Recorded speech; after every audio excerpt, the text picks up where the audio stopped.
नमस्ते, जय श्री कृष्णा। कैसे हैं बच्चों आप लोग। मैं डॉक्टर योगिता श्रीमाली, आपके फ़िज़िक्स टीचर। आपको काफ़ी टॉपिक्स फ़िज़िक्स में पढ़ा चुकी हूँ।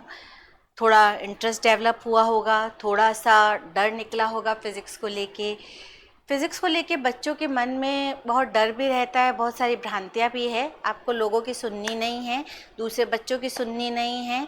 आपको अपना खुद का विवेक काम में लेना है। आपको खुद को पढ़ के देखना है, मेरे वीडियोस देखने हैं, आपको खुद को टॉपिक्स पढ़ के देखने हैं, फिर आपको डिसाइड करना है कि साइंस या फिज़िक्स टफ है या नहीं, है ना। और दूसरी चीज़ जो इम्पॉर्टेंट है वो है आपकी मेहनत।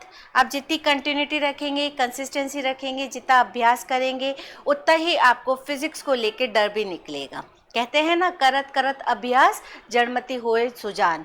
जितना ज़्यादा आप अभ्यास करेंगे उतना ही आपका उसके अंदर इंटरेस्ट भी डेवलप होगा और उतना ही आपका कॉन्सेप्ट भी क्लियर होगा। आप एक डेरिवेशन को एक बार करेंगे, कुछ चीज़ें छूट जाएगी हो सकता है, लेकिन जब दूसरी बार करेंगे तो वही छूटी हुई चीज़ें आपको वापस से याद आ जाएंगी, है ना। अगर अगर मैं बात करूं, मैं आपको कोई लेक्चर डिलीवर कर रही हूं, आज मैं जो बोल रही हूं कोई ज़रूरी नहीं है कि मैं इसी टॉपिक को जब दूसरी बार बोलूँगी तो वापस से ये होगा। हो सकता है मेरे में कुछ और इम्प्रूवमेंट आए, क्योंकि जब मैं आपको पढ़ाऊँगी तो कुछ चीज़ें मेरे माइंड में रिकॉल हो जाएगी, तो मुझे लगेगा ये भी मुझे बच्चों को बताना बहुत ज़रूरी है, तो मैं वो भी आपको बताऊँगी। उसी तरह से जब आप किसी डेरिवेशन को लिखने बैठेंगे तो एक बार में तो आप हो सकता है कि कुछ चीज़ छूट जाए, लेकिन जब दूसरी बार आप उसको लिखेंगे तो आपको लगेगा कि ये चीज़ भी लिखनी इंपॉर्टेंट है, तो आप वो भी लिखेंगे। फिर तीसरी बार में और ज़्यादा इम्प्रूवमेंट आएगा। तो जितना आप अभ्यास करते रहेंगे आपके अंदर उतनी ही कंसिस्टेंसी भी आएगी और उतना ही परफेक्शन भी आएगा। ठीक है, मैं हर बार यही कहती हूँ, फिज़िक्स में कभी भी केवल पढ़ के काम नहीं करना है, आपको हर डेरिवेशन को 2 से 3 बार हाथ से लिखना ही है। 6 मंथ्स की जो हार्ड मेहनत है, 6 मंथ का जो हार्ड वर्क है, वो आपको 5 साल आगे लेके जाएगा।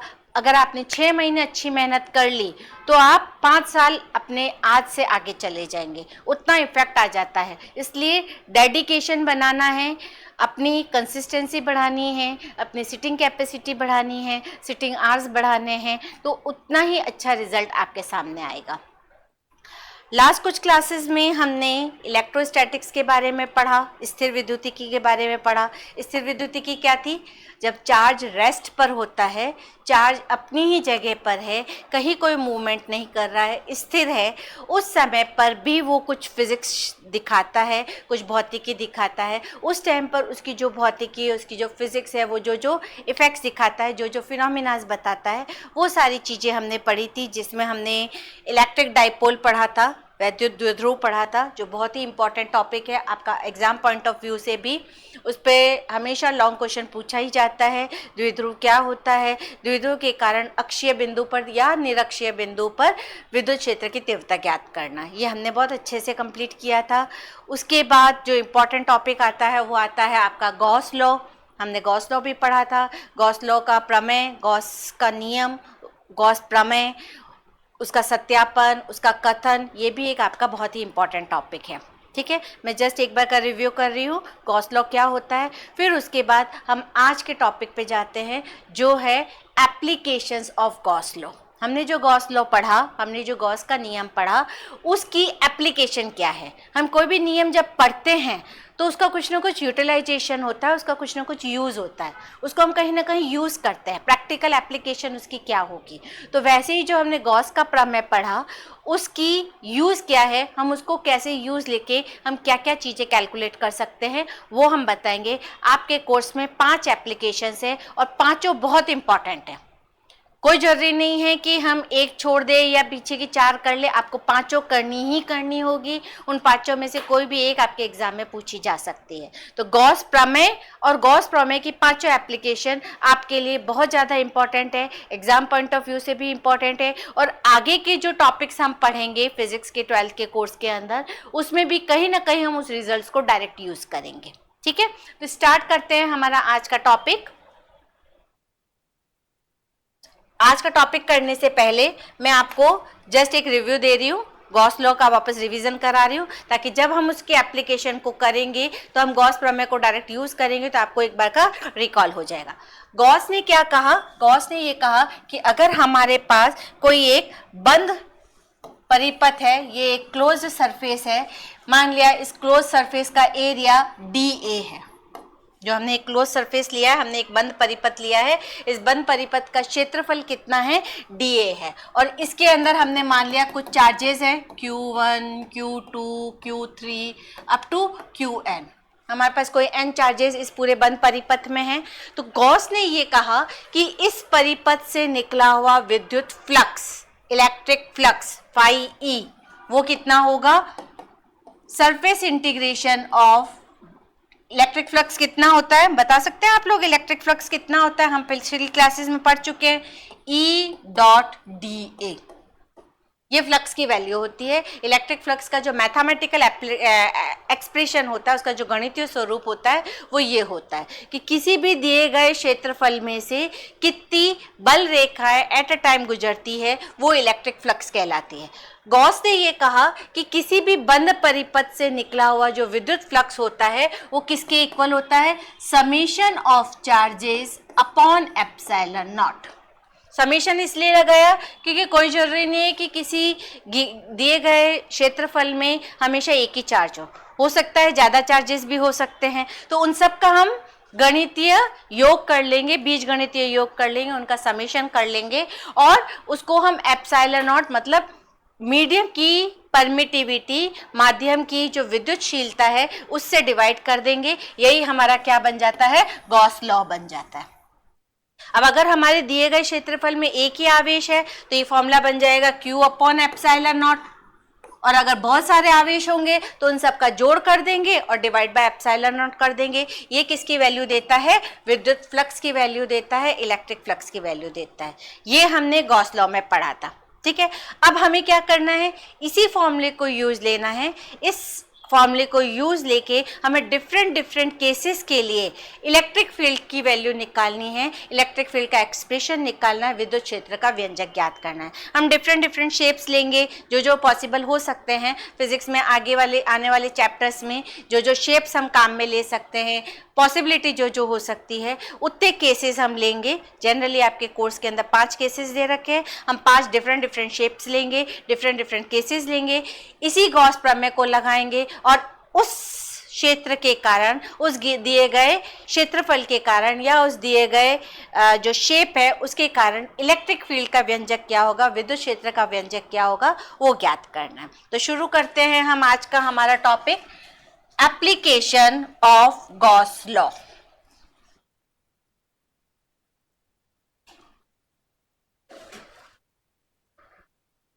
बहुत ही इंपॉर्टेंट है, बहुत अच्छे से समझना है आप लोगों को।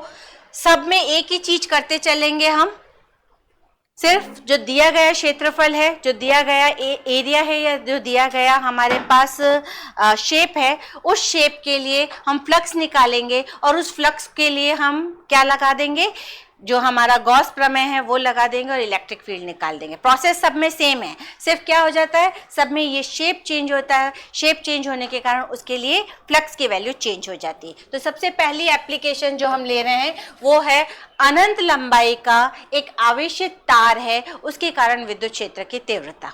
ठीक है, आपको अगर याद हो तो पिछला जो लेक्चर हमने किया था उसमें मैंने आपको बताया था कि चार्जेस का डिस्ट्रीब्यूशन 3 तरह से हो सकता है, जो आवेशों का वितरण होता है वो 3 तरह से हो सकता है।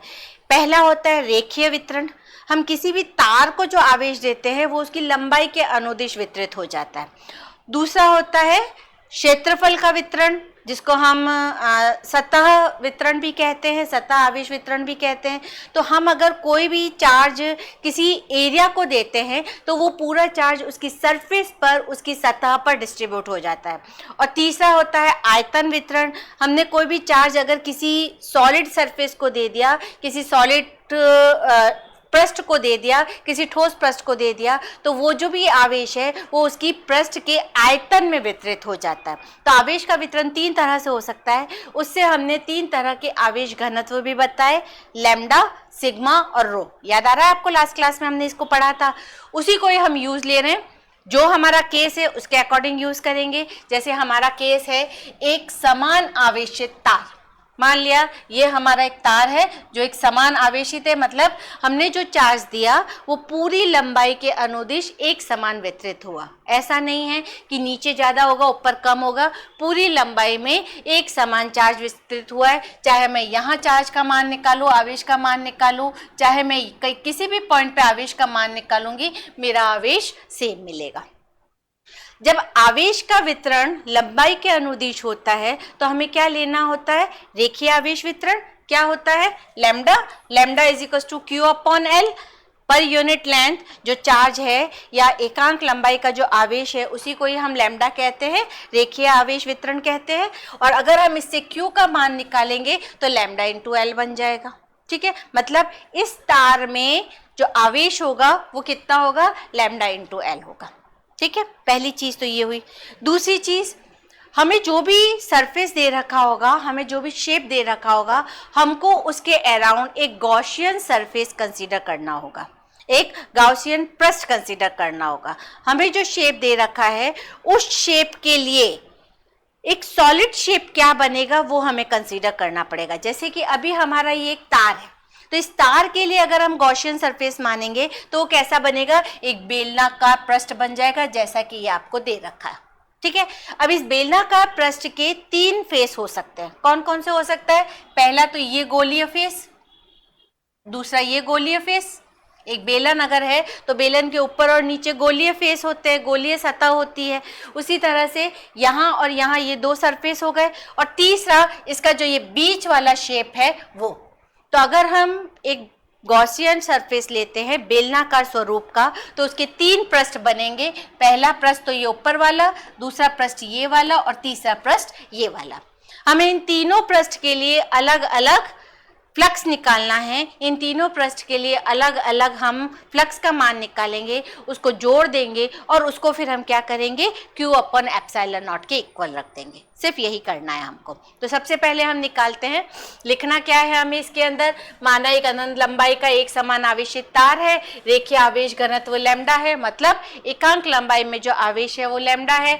एल अगर लंबाई है तो lambda is equal to Q upon L हो जाएगा। अब मान लिया कि जो ये बीच वाला तीसरा पृष्ठ है उससे r दूरी पर कोई एक पॉइंट P है जहां पे हमें विद्युत क्षेत्र की तीव्रता ज्ञात करनी है। ठीक है, तो हमें एक पॉइंट वो डिसाइड करना पड़ेगा जहां विद्युत क्षेत्र की तीव्रता हमें ज्ञात करनी है। तो मान लिया इस आवेशित तार से r दूरी पर एक बिंदु P है और इस बिंदु P पर हमें विद्युत क्षेत्र की तीव्रता ज्ञात करनी है। ठीक है, तो चलिए सबसे पहले हमें क्या करना है, फ्लक्स का मान ज्ञात करना है कि फ्लक्स कितना होगा। फ्लक्स क्या होता है, E डॉट डी ए, पढ़ चुके हैं हम, एक बार वापस लिख के बता देती हूँ मैं आपको। फ्लक्स इज इक्वल टू होता है surface integration E dot D ए। इलेक्ट्रिक फील्ड और एरिया का तो इफेक्ट पड़ेगा ही पड़ेगा, साथ में इलेक्ट्रिक फील्ड और एरिया के बीच एंगल क्या है उसका भी इफेक्ट पड़ेगा, क्योंकि जब भी हम डॉट प्रोडक्ट हटाते हैं तो क्या आ जाता है, कॉस थीटा आ जाता है। D phi is equal to E dot D A. E जब हमने डॉट हटाया तो कॉस थीटा आ गया, तो ये आ गया हमारे पास कॉस थीटा। ठीक है, अब जो हमारा गॉसियन पृष्ठ है उसके लिए अगर हम निकालेंगे तो ई हमारा बाहर आ जाएगा, क्लोज इंटीग्रेशन डी ए आ जाएगा। ठीक है, और अगर हमारा बेलियर का जो वक्र पृष्ठ है जिस पर P पॉइंट है, जैसे मैंने आपको बताया था ये हमारे पास शेप है इस तरह का।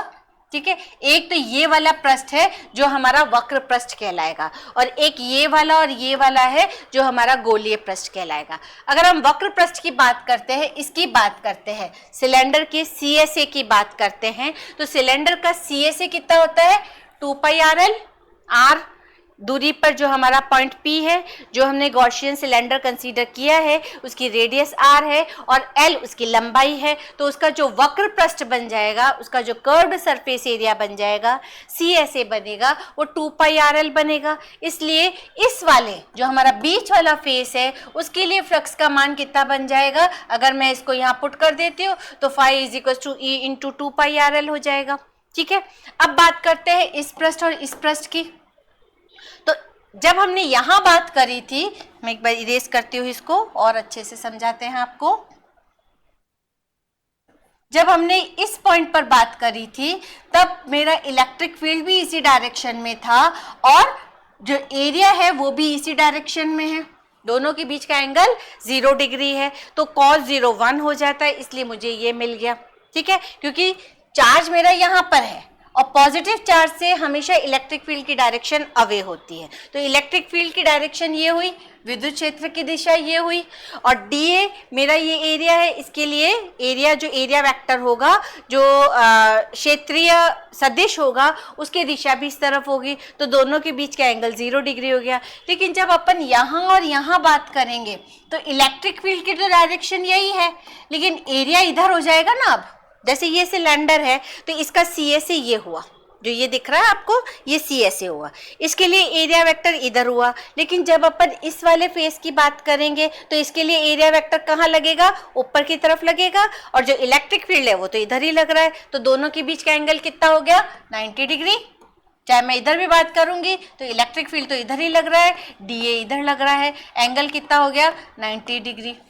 इस केस में cos 90 की वैल्यू 0 होती है, तो चाहे इस वाले पृष्ठ के लिए ले चाहे इस वाले पृष्ठ के लिए फ्लक्स का मान 0 हो जाएगा, तो ये हमारा फ्लक्स का मान 0 हो गया। दोनों जो सपाट पृष्ठ हैं, ऊपर वाला और नीचे वाला जो सपाट पृष्ठ है, उसके लिए फ्लक्स का मान 0 हो जाएगा, और जो ये वक्र पृष्ठ है जो CS है, उसके लिए फ्लक्स का मान E × 2πRL हो जाएगा।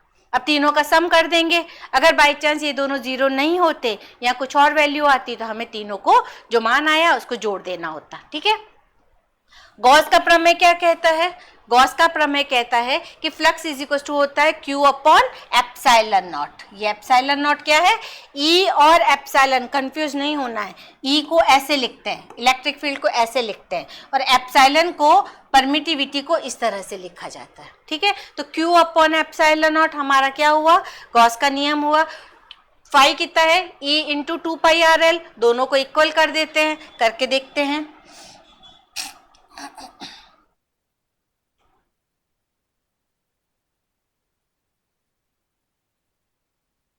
ठीक है, क्या हो गया, E × 2πRL इक्वल Q/ε0। हमारा एम क्या था, इलेक्ट्रिक फील्ड निकालना, विद्युत क्षेत्र का मान ज्ञात करना। E को इधर ही रहने दो, 2πRL डिवाइड में डाल दो, तो 1/2πε0 Q/RL आ गया। Q का मान λ/L है, हम पहले ही बता चुके हैं, Q का मान λ/L रख देते हैं, और इस इक्वेशन को हम ऊपर नीचे 2 से मल्टीप्लाई और डिवाइड कर लेते हैं। ठीक है, तो क्या मिल जाएगा, 1/4πε0 2 λ/R। ठीक है, ये क्या था हमारा इलेक्ट्रोस्टैटिक कांस्टेंट, जो स्थिर वैद्युतांक नियतांक है उसका मान है, जिसको अपन K लिखते हैं, और इसकी स्टैंडर्ड वैल्यू होती है 9 × 10⁹ 2 λ/R।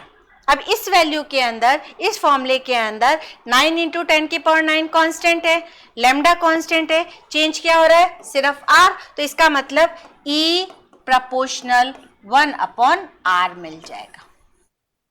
अगर हम एक आवेशित तार की बात करते हैं तो एक आवेशित तार के लिए इलेक्ट्रिक फील्ड 1/R के प्रोपोर्शनल आएगा। तो अगर हम ग्राफ बनाएं इसका, तो ग्राफ कैसा मिलेगा, यहाँ पे R आएगा, यहाँ पे E आएगा।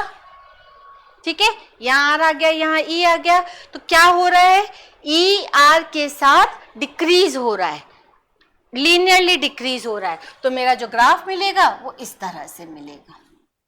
जैसे जैसे R बढ़ता जाएगा, पॉइंट की दूरी बढ़ती जाएगी, वैसे वैसे विद्युत क्षेत्र का मान कम होता जाएगा। एक चुंबक है, मैंने कमरे में कहीं रखा हुआ है, उसके पास अगर कोई मैं नेल लेके जाती हूँ, कोई सुई लेके जाती हूँ, तो वो अट्रैक्ट हो जाएगी। लेकिन जैसे जैसे हम उससे दूर जाते जाएंगे वैसे वैसे क्या हो जाएगा, अट्रैक्शन कम होता जाएगा, एक पॉइंट ऐसा आएगा जहाँ अट्रैक्शन खत्म हो जाएगा। सेम चीज़ हमारा इस केस में भी हो रहा है, जैसे जैसे हमारी उस चार्ज की तार से दूरी बढ़ती जाएगी वैसे वैसे इलेक्ट्रिक फील्ड का मान कम होता जाएगा, R पे डिपेंड कर रहा है। ठीक है, ये हमारा first case, first application complete हुई। समझ में आई आप लोगों को, कोई दिक्कत नहीं है। सेम यही प्रोसेस हमें और दूसरे एप्लीकेशन के लिए करनी है। दूसरी एप्लीकेशन क्या है, मतलब सब में करने का तरीका यही है, हमें जो भी दे रखा है उसके लिए गॉसियन पृष्ठ कंसीडर करना है, उस गॉसियन पृष्ठ के कितने पृष्ठ बन रहे हैं वो कंसीडर करेंगे, उन सारे पृष्ठों के लिए फ्लक्स का मान निकालेंगे, जोड़ देंगे और उसको हम गॉसियन प्रमेय से Q अपॉन एप्सिलॉन नॉट लिख देंगे और हम इलेक्ट्रिक फील्ड कैलकुलेट कर लेंगे। सारे ही केसेस में हमें यही करना है। सिर्फ समझना क्या है कि जो हमारा केस है उसमें आवेश का वितरण किस तरह से हो रहा है, दूसरा उसके लिए गॉसियन सरफेस कैसा बनेगा, सिर्फ यही चेंज होगा, बाकी आगे का प्रोसेस सब में सेम रहेगा। सेकेंड एप्लीकेशन है हमारी एक अनंत विस्तार की समतल आवेशित चादर है। पहले तो हमने तार माना था, अब हम क्या मान रहे हैं, एक पूरा चादर मान रहे हैं, एक रेक्टेंगुलर शीट मान रहे हैं, एक चार्ज शीट मान रहे हैं। एक चार्ज शीट मतलब हम मान सकते हैं कि एक पेपर है, उस पेपर को हमने पूरा चार्ज दे दिया। अब एक मेरे पास पेपर है, मैंने उसको चार्ज दिया, तो अब चार्ज का डिस्ट्रीब्यूशन कैसा होगा, उसकी सतह पर हो जाएगा। मेरे पास जो एक पेपर है, अगर मैंने इस पेपर को चार्ज दिया तो वो चार्ज इसकी सतह पर यहाँ और यहाँ पूरे उसके क्षेत्रफल में पूरी उसकी सतह पर वितरित हो जाएगा। और जब सतह पर वितरित होता है, क्षेत्रफल में वितरित होता है, तो हम आवेश घनत्व कौन सा लेते हैं, सिग्मा लेते हैं। मतलब सिग्मा इज इक्वल टू क्या बनेगा, Q upon area, Q small q लिख देते हैं, चार्ज अपॉन एरिया। ठीक है, तो वही चीज हम यहाँ पे लिख रहे हैं। यदि कोई आवेश Q किसी पृष्ठ के क्षेत्रफल पर समान रूप से वितरित होता है, तो उस केस में जो एकांक क्षेत्रफल में विद्यमान आवेश है उसको हम पृष्ठ आवेश घनत्व कहते हैं, सिग्मा से डिनोट करते हैं। सिग्मा कितना हो जाता है, Q अपॉन ए हो जाता है। ये हम लास्ट क्लास में पढ़ चुके हैं। अब हमें क्या करना है, गॉसियन सरफेस कंसीडर करना है। तो ये मेरे पास एक चार्ज शीट है पूरी, ये ABCD हमारी एक चार्ज शीट है। मैंने जो भी चार्ज दिया वो चार्ज इसकी पूरी सरफेस पर, इसकी पूरी सतह पर वितरित हो गया। ठीक है, जब ये चार्ज पूरी सतह पर वितरित हो गया तो मैंने क्या किया, इस सतह के अक्रॉस ये गॉसियन सरफेस कंसीडर किया। ये जो आपको दिख रहा है ना, ये इसके लिए गॉसियन सरफेस है। ठीक है, ये इसका एक गॉसियन पृष्ठ बन जाएगा। अब इस गॉसियन पृष्ठ के लिए हमारे पास जो जो अलग अलग शेप्स बन रहे हैं, हमें उसके लिए इलेक्ट्रिक फील्ड निकालना है। तो पृष्ठ तो दो ही बन रहे थे,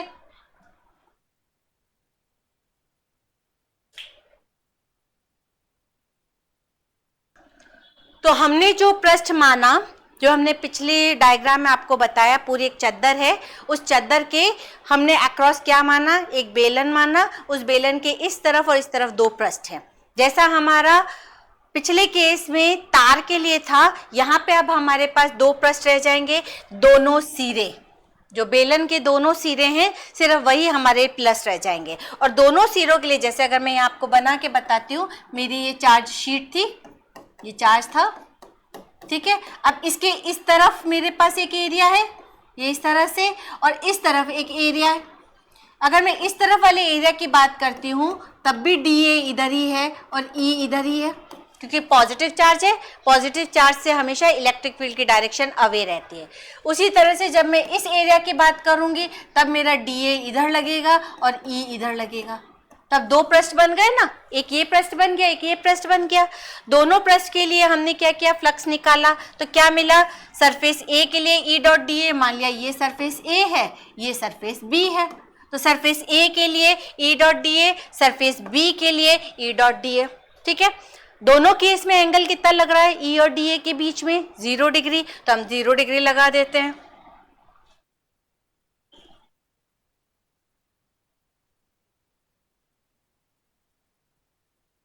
ठीक है, क्या किया, E डॉट DA हमारा कितना बन गया, EDA बन गया, क्योंकि E डॉट DA कितना बनता है, EDA cos थीटा, cos 0 1 हो जाता है, तो सिर्फ EDA रह जाएगा। फॉर्मूला आ गया दिस। ठीक है, दोनों तक का एरिया, क्योंकि हम एरिया को A ही मान रहे हैं, तो ये भी EA बन गया, ये भी EA बन गया, तो 2EA बन गया। ठीक है, तो टोटल फ्लक्स मेरे पास कितना आ गया, 2EA आ गया। राइट, अब हमें क्या करना है, गॉस का प्रमेय लगाना है। गॉस का प्रमेय लगाने के लिए क्या करेंगे, इस फ्लक्स को हम किसके इक्वल लिख देंगे, Q अपॉन एप्सिलॉन नॉट के इक्वल लिख देंगे। तो चलिए करते हैं हम।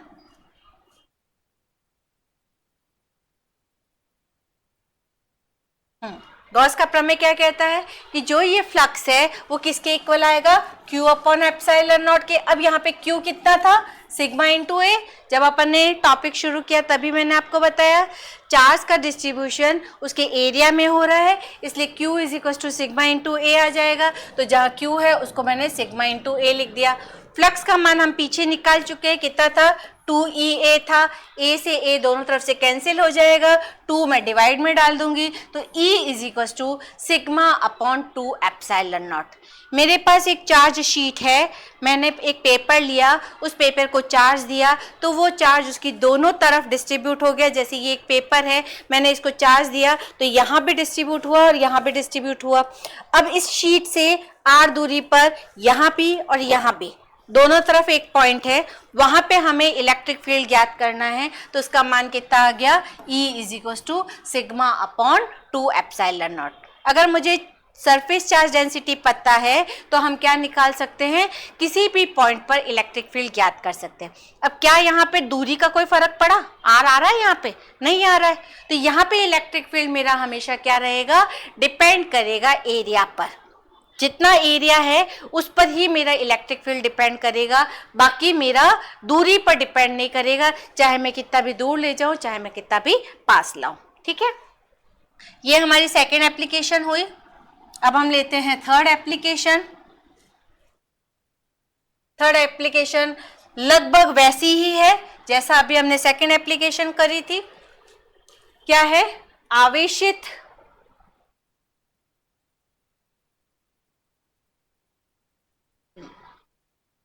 थर्ड एप्लीकेशन क्या है, आवेशित चालक के ठीक बाहर विद्युत क्षेत्र की तीव्रता। अभी तक हमने एक चार्ज शीट ली थी, अब हम क्या ले रहे हैं, एक आवेशित पूरा चालक ले रहे हैं। तो ये हमारा एक आवेशित चालक है, ठीक है, जिसको हमने कुछ प्लस क्यू चार्ज दिया। अगर मैंने इसको प्लस क्यू चार्ज दिया तो वो उसकी सतह पर डिस्ट्रीब्यूट हो गया। एक चीज का बच्चों हमेशा ध्यान रखना है, दो टर्म्स होती हैं, एक होता है चालक और एक होता है अचालक। अगर मैंने किसी चालक को आवेश दिया है तो वो आवेश उसकी पूरी सतह पर वितरित होगा। ये मेरा अगर चालक है, कंडक्टर है, तो मैंने जो भी चार्ज दिया, जो भी आवेश दिया, वो उसकी सरफेस पर डिस्ट्रीब्यूट होगा, अंदर कोई भी आवेश नहीं होगा। यही अगर मैं किसी अचालक को देती हूँ, एक नॉन कंडक्टर को देती हूँ, तो वो पूरा चार्ज इसके वॉल्यूम में भी डिस्ट्रीब्यूट हो जाएगा। इस चीज का हमेशा ध्यान रखना है। जब भी हम एक चालक की बात करेंगे तो चालक के अंदर कोई भी आवेश नहीं होता है, इसलिए चालक के अंदर कोई भी विद्युत क्षेत्र नहीं होगा।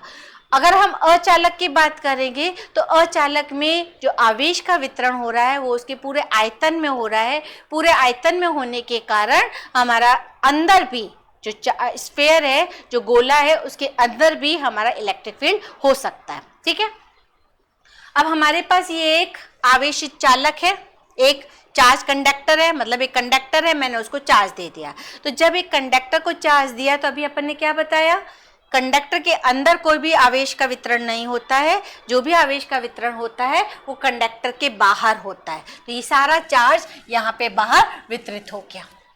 ठीक है, इसके बाहर कोई एक पॉइंट P है, यहाँ पर ये एक पॉइंट P है जहाँ हमें विद्युत क्षेत्र की तीव्रता ज्ञात करनी है। तो जो ये वाली शीट है, शीट 1, उसके कारण इलेक्ट्रिक फील्ड E1 इधर लग रहा है, और जो ये वाली शीट है, शीट 2, उसके कारण इलेक्ट्रिक फील्ड E2 इधर लग रहा है। दोनों प्लस है इसलिए एक ही डायरेक्शन में लगेगा, अगर दूसरी तरफ माइनस होता तो दूसरी डायरेक्शन आ जाती। ठीक है, दोनों तरफ प्लस चार्ज डिस्ट्रीब्यूट हुआ तो फर्स्ट शीट के कारण भी इलेक्ट्रिक फील्ड उसी डायरेक्शन में हुआ, सेकंड शीट के कारण भी इलेक्ट्रिक फील्ड उसी डायरेक्शन में हुआ। ठीक है, अभी हमने पिछले केस में ही पढ़ा था, एक चार्ज शीट के कारण किसी पॉइंट पर इलेक्ट्रिक फील्ड कितना बनता है, सिग्मा अपॉन 2 एप्सिलॉन नॉट, दूरी का कोई फर्क नहीं पड़ता है।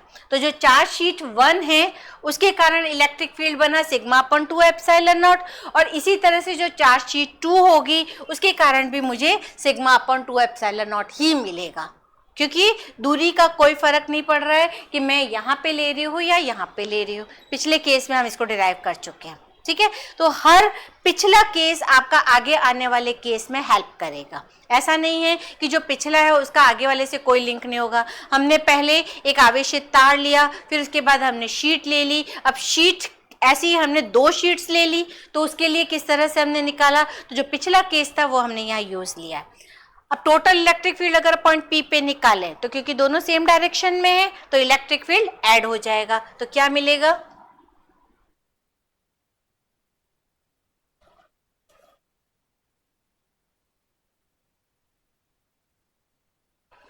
दोनों एक ही दिशा में काम कर रहे हैं E1 और E2, तो टोटल जो इलेक्ट्रिक फील्ड होगा, परिणामी जो विद्युत क्षेत्र होगा E, वो दोनों का सम बन जाएगा E1 plus E2 sigma upon 2 epsilon naught plus sigma upon 2 epsilon naught, तो कितना बन गया E is equal to sigma upon epsilon naught. अगर एक चार्ज शीट की बात करेंगे तो सिग्मा अपॉन 2 एप्सिलॉन नॉट आएगा, लेकिन अगर अपन एक चार्ज कंडक्टर की बात करते हैं, एक आवेशित चालक की बात करते हैं, तो उसके लिए सिग्मा अपॉन एप्सिलॉन नॉट बनता है। डिफरेंस समझ में आया ना, कंफ्यूज नहीं होना है।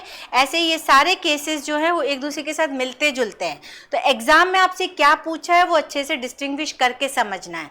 अगर चार्ज शीट के लिए पूछता है तो सिग्मा अपॉन 2 एप्सिलॉन नॉट करना है, और अगर एक कंडक्टर के लिए पूछता है तो हमें ये वाला डेरिवेशन करना है। ठीक है, नेक्स्ट केस लेते हैं, नेक्स्ट एग्जाम्पल लेते हैं।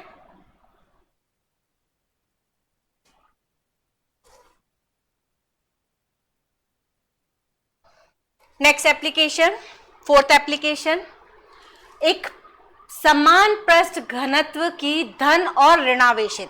अभी जो पिछला केस था उसमें हमारे पास दोनों तरफ सेम चार्ज था, अब हम ऐसी 2 शीट्स ले रहे हैं, 2 कंडक्टर ले रहे हैं और दोनों पर डिफरेंट चार्जेस हैं। पिछले केस में हमने एक ही कंडक्टर लिया जिसको हमने एक चार्ज दे दिया, जिसके कारण से जो इलेक्ट्रिक फील्ड निकला वो कैलकुलेट किया।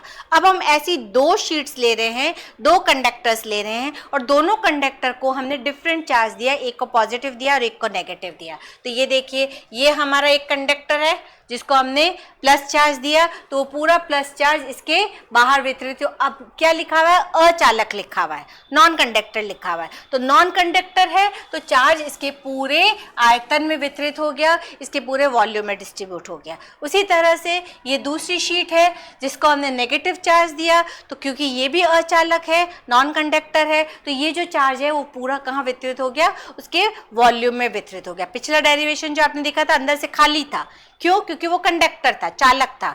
अब हमारा अचालक है, इसलिए अचालक के अंदर पूरा आवेश वितरित हो जाएगा, उसके पूरे वॉल्यूम में आवेश का वितरण हो जाएगा। तो इस शीट 1 पे पॉजिटिव चार्ज है, शीट 2 पे नेगेटिव चार्ज है।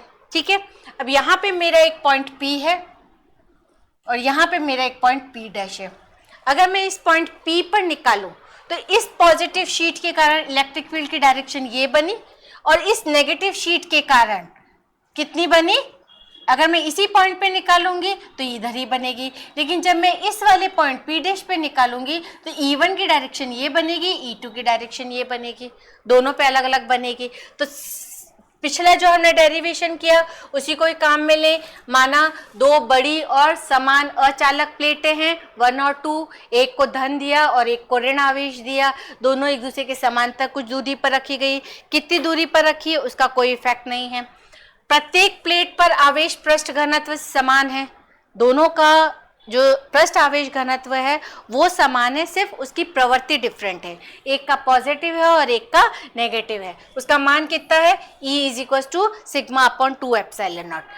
वैल्यू तो हमने निकाल ली कि इलेक्ट्रिक फील्ड का मान कितना होगा, अब सिर्फ डायरेक्शंस को देखना है और हमें नेट इलेक्ट्रिक फील्ड निकालना है। तो देखिए, अगर हम फर्स्ट प्लेट की बात करते हैं तो फर्स्ट प्लेट के लिए E1 is equal to sigma upon 2 epsilon naught. E1 कौन सा है, फर्स्ट प्लेट ये है, इसके कारण E1 हुआ पॉजिटिव चार्ज के कारण जो इलेक्ट्रिक फील्ड बन रहा है। इसी पर नेगेटिव चार्ज के कारण जो इलेक्ट्रिक फील्ड बनेगा उसकी डायरेक्शन भी इस तरफ हो जाएगी, है ना। तो हमारा नेट इलेक्ट्रिक फील्ड कितना बन गया पॉइंट P पर,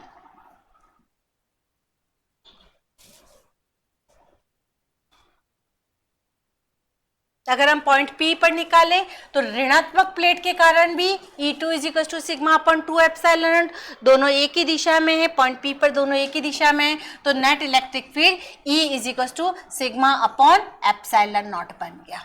ठीक है, ये किस पर बना, पॉइंट P पर बना। अब P डैश कहाँ है, जो शीट 2 है उसके बाहर की तरफ है, तो P डैश पर E1 इतना, E2 इतना, लेकिन P डैश पर दोनों एक दूसरे के अपोजिट लग रहे हैं। E1 एक डायरेक्शन में लग रहा है, E2 दूसरी डायरेक्शन में लग रहा है, इसलिए जो हमारा रिजल्टेंट इलेक्ट्रिक फील्ड बनेगा E, वो E1 माइनस E2 बनेगा। जब दोनों का मान समान है तो यहाँ E कितना हो जाएगा, 0 हो जाएगा, इलेक्ट्रिक फील्ड 0 हो जाएगा।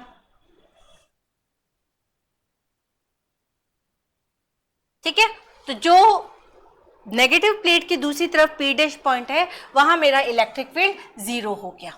अब इससे हमें क्या समझ में आया, इससे हमें ये समझ में आया कि जब मेरे पास ये दो पैरेलल शीट्स हैं तो इन दोनों पैरेलल शीट्स के बीच में तो इलेक्ट्रिक फील्ड होगा, यहाँ पे तो इलेक्ट्रिक फील्ड का मान होगा, लेकिन जो पॉइंट यहाँ या यहाँ होगा वहाँ कोई इलेक्ट्रिक फील्ड नहीं होगा, वहाँ इलेक्ट्रिक फील्ड की 0 हो जाएगी। जैसे यहाँ पे हमने निकाला तो यहाँ पे इलेक्ट्रिक फील्ड 0 मिला था, सेम प्रोसेस से अगर हम यहाँ निकालेंगे तो यहाँ भी इलेक्ट्रिक फील्ड 0 मिलेगा। जो भी इलेक्ट्रिक फील्ड मिला सिर्फ वो इन दोनों प्लेट्स के बीच वाले एरिया में मिला, इसके बाहर दोनों तरफ हमें कोई विद्युत क्षेत्र नहीं मिलता है। जब हम विद्युत क्षेत्र निकाल चुके हैं तो विद्युत क्षेत्र का मान होता है, जो इलेक्ट्रिक फील्ड की डेफिनेशन थी, डेफिनेशन से E इक्वल होता है V अपॉन डी। अगर मैं दोनों को इक्वल कर दूं तो पोटेंशियल इन दोनों प्लेट्स के बीच में जो विभव उत्पन्न होगा, पोटेंशियल उत्पन्न होगा, वो sigma D upon epsilon not होगा। इस चीज को हम आगे जब कैपेसिटर का टॉपिक करेंगे उसमें और अच्छे से क्लियर करेंगे। अभी अगर आप यहाँ तक भी करके आते हैं तो भी बिल्कुल सही है, गलत नहीं है। क्या करके आना है हमें, जो हमारी नॉन कंडक्टिंग प्लेट्स है उनके बीच में तो इलेक्ट्रिक फील्ड होगा, लेकिन उसके बाहर की तरफ कोई इलेक्ट्रिक फील्ड नहीं होगा। ठीक है, तो ये जो हमने केसेस किए, पहला हमने एक तार लिया, उसके कारण इलेक्ट्रिक फील्ड निकाला, फिर हमने एक चार्ज शीट ली, उसके कारण इलेक्ट्रिक फील्ड निकाला, फिर हमने एक कंडक्टर लिया, उसके कारण इलेक्ट्रिक फील्ड निकाला, फिर हमने एक नॉन कंडक्टर लिया, उसके लिए निकाला, और नॉन कंडक्टर में भी हमने दो नॉन कंडक्टर पैरेलल कर दिए तो उसके लिए निकाला। तो जितने डिफरेंट कॉम्बिनेशंस बन सकते हैं, जो जो पॉसिबिलिटीज़ है कि हमारे आगे आने वाले डेरिवेशंस में काम आ सकते हैं, वो सारे यहाँ पे कर लिए गए। ठीक है, नेक्स्ट एप्लीकेशन देखते हैं इसकी। सबसे ज़्यादा इम्पॉर्टेंट है, एग्जाम में कई बार पूछा जाता है। आप और कुछ करें ना करें, ये जरूर करें, ये बहुत ज़्यादा इम्पॉर्टेंट है, वेरी वेरी इम्पॉर्टेंट है। एक आवेशित गोलीय खोल, एक स्फेरिकल शेल है, उसके कारण विद्युत क्षेत्र की तीव्रता। शेल का मतलब क्या हुआ, मैंने एक गोला लिया, एक बॉल ली और उसको मैंने एक शीट में काट दिया, तो जो वो बीच वाली डिस्क बनती है, आप खेलने वाली डिस्क खेलते हो ना, कई बार डिस्क खेलते हो, रोटी होती है, कॉइन होता है, वो डिस्क कहलाती है। तो मेरे पास जो गोला है, आवेशित गोला है, मैंने उसमें से एक पतली सी स्लैब निकाल दी, तो वो क्या बन जाती है, गोलीय कोश बन जाती है, स्फेरिकल शेल बन जाती है। ऐसे एक स्फेरिकल शेल को जब मैंने चार्ज दिया और फिर उसके लिए किसी एक पॉइंट पर इलेक्ट्रिक फील्ड निकाला, तो इलेक्ट्रिक फील्ड की वैल्यू क्या होगी वो कैलकुलेट करनी है। अब इस केस में 3 केस हो सकते हैं, 3 पॉसिबिलिटीज़ हो सकती है। क्या क्या हो सकती है वो देखते हैं। मान लिया मेरे पास ये एक स्फेरिकल शेल है, मैंने जो चार्ज दिया वो चार्ज यहाँ डिस्ट्रीब्यूट हो गया, ये इस तरह से। ठीक है, ये पूरा चार्ज डिस्ट्रीब्यूट हो गया। मान लिया इसकी जो रेडियस है वो कैपिटल R है। अब पॉसिबिलिटीज़ क्या क्या हो सकती है, मेरा जो पॉइंट P है जहाँ मुझे इलेक्ट्रिक फील्ड कैलकुलेट करना है, वो इस शेल के बाहर भी हो सकता है। अलग से बना देती हूँ मैं, ये इस तरह से बना देती हूँ, ये इसकी रेडियस R मान ली। अब जो मेरा पॉइंट P है जहाँ मुझे इलेक्ट्रिक फील्ड कैलकुलेट करना है, वो इस शेल के बाहर भी हो सकता है, यहाँ भी हो सकता है, वो इस शेल की सरफेस पर भी हो सकता है, यहाँ भी हो सकता है, और इसके अंदर भी हो सकता है। ऐसे 3 डिफरेंट केसेस होंगे, तो हमें इन तीनों डिफरेंट केसेस की स्टडी करनी है। पहला केस जब वो सरफेस के बाहर है, दूसरा केस जब वो सरफेस के ऊपर है, और तीसरा केस जब वो सरफेस के अंदर है। जब वो सरफेस के बाहर होगा तो हम इसको गॉसियन सरफेस मानेंगे, और जब वो सरफेस के अंदर होगा तो हम इसको गॉसियन सरफेस मानेंगे।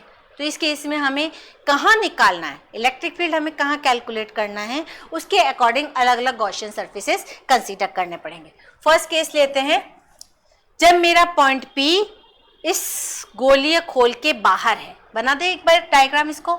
ये मेरे पास था, यहाँ पॉजिटिव चार्ज था पूरे में डिस्ट्रीब्यूट, ठीक है, इसकी रेडियस r थी। अब मेरा पॉइंट P यहाँ पर है, तो मुझे क्या करना पड़ेगा, ये एक सरफेस कंसीडर करना पड़ेगा। मान लिया इसकी रेडियस स्मॉल r है, ठीक है। इस केस में जो स्मॉल r होगा वो ग्रेटर देन कैपिटल R होगा। क्लियर ये चीज़। अब हम ऐसे ही गोलीय खोल के लिए किसी बिंदु पर, मान लिया यहाँ पे मेरा एक पॉइंट P है, तो यहाँ पे मेरा DA एरिया हो गया, ठीक है। इस DA एरिया की डायरेक्शन यहाँ होगी, इलेक्ट्रिक फील्ड की भी डायरेक्शन यहाँ होगी, दोनों के बीच का एंगल 0 डिग्री हुआ, तो 0 डिग्री होने के कारण फाई कितना बन जाएगा, E इंटू DA बन जाएगा, क्योंकि कॉस फाई 1 हो जाएगा, ठीक है।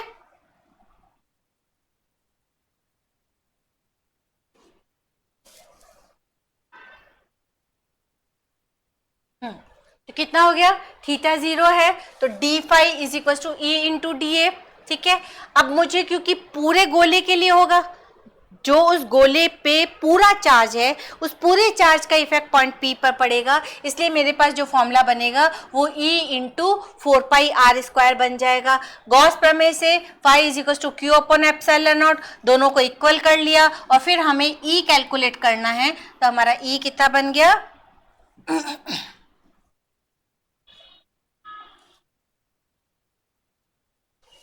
जो 4πr² था उसको डिवाइड में डाल दिया, Q अपॉन एरिया को हम चाहें तो सिग्मा इंटू ए लिख सकते हैं, नहीं लिखेंगे तो भी चलेगा। यहाँ तक भी अगर आप लिख के आते हैं तो सही है डेरिवेशन। तो इस इक्वेशन से हमें क्या इस इक्वेशन से हमें क्या पता चल रहा है, इस वाली इक्वेशन को देख के हमें क्या पता चल रहा है कि E 1/r² के इनवर्सली प्रोपोर्शनल है।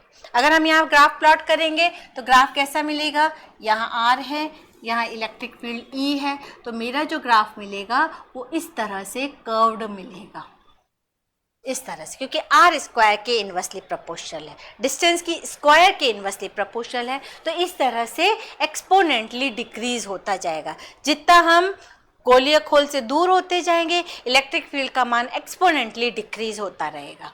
अगर हम यहाँ पे सिग्मा के फॉर्म में लिखें इसको, तो हमें पता है sigma is equal to Q upon A होता है, तो क्यू कितना बन जाएगा, सिग्मा इंटू ए बन जाएगा। ए कितना था, 4πr² था, हमने यहाँ पुट कर लिया, 4π से 4π कट गया, तो ये स्टैंडर्ड फॉर्मूला बन गया। अब कैपिटल आर का यहाँ पे कोई फर्क नहीं पड़ रहा है, स्फीयर की रेडियस कितनी भी है उससे कोई फर्क नहीं पड़ रहा है। फर्क किससे पड़ रहा है कि हमारा पॉइंट P गोले के केंद्र से कितना दूर है।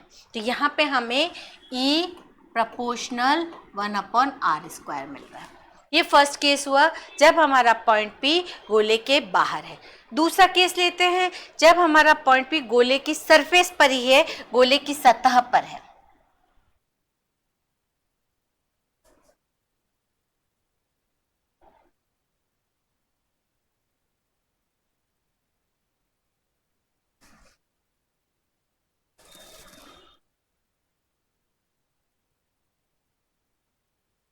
सेकंड केस है जब हमारा पॉइंट P पृष्ठ पर ही है, तो जब पृष्ठ पर होगा तो स्मॉल r कैपिटल R के इक्वल बन जाएगा। सिर्फ हमने जहाँ स्मॉल r था उसको कैपिटल R रख दिया।